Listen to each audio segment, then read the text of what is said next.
Today we're going to talk about 3 buyer tips that are going to help you in a seller's market. So stay tuned for more information.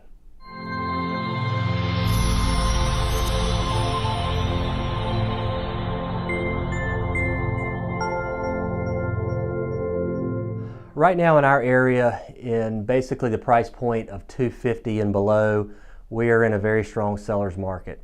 So one of the things that we try and do to make sure that our buyers are prepared and are in a best position to be successful in this market is, position them to try and be in the best favor with the seller so that we can really get them under contract, and if we're competing with other buyers, make sure that they have the upper hand. So the biggest 3 things that I want to talk to you about how we do that, and some of those things that you'll want to know going in, is the first thing is, and everybody says it, you want to get pre-approved. Well, I want to make sure that you understand the difference between a pre-approval and a pre-qualification. So most of the time you're going to go and you're going to talk to a lender, pretty much state your income, give them some general information that they can basically pre-qualify you for that loan. And so that's step 1.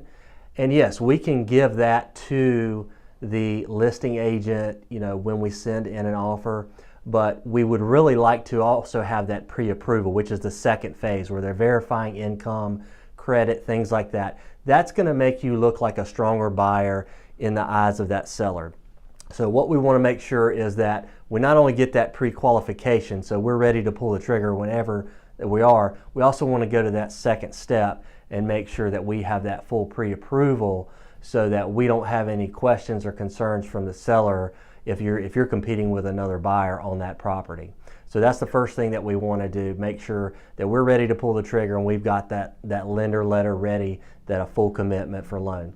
So the number 2 thing that we want to do is, in many instances, it's valuable. We don't do it all the time, but it's valuable to write a personal letter to that seller. So if I'm competing with 2 or 3 other offers, the sellers may not say it, but they are interested in making sure they sell their home to somebody that's going to enjoy it and make the neighbors happy. Most of the time, they are concerned about that, and it's on their mind. So if I line up as a seller and I see 3 offers, but one of them, they're all similar, but one of them has a personal letter and it's telling them about how much you love the house and the neighborhood, and maybe you're planning to raise your family, whatever that is personal to you. If you can tell that story to that seller, it's going to be more apt for them to lean towards your offer, particularly if all those offers are pretty close.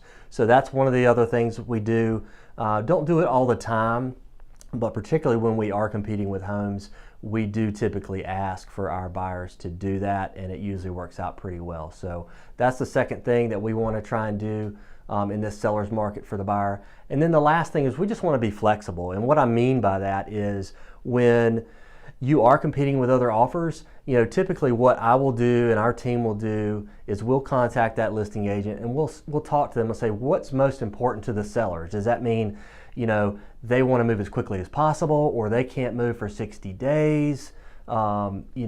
Things like that is price, no repairs, as is condition. There are a lot of things that go into the offer. So what we try and do before we write that offer, if we have time, is actually find out what's most important to the sellers, because we want to make sure when we write that offer, all the other things that we talked about, number 1 and number 2, are in place, but then we're trying to make that offer as favorable as we can to what the seller needs. And so that's why we want to be flexible, and we don't want to say, well, I can't do this, I can't do that. As flexible as we can be within reason, we want to present that offer to the seller in that light. So hopefully those are 3 things that make sense to you. That's what we try and do in this market, particularly when we're trying to compete.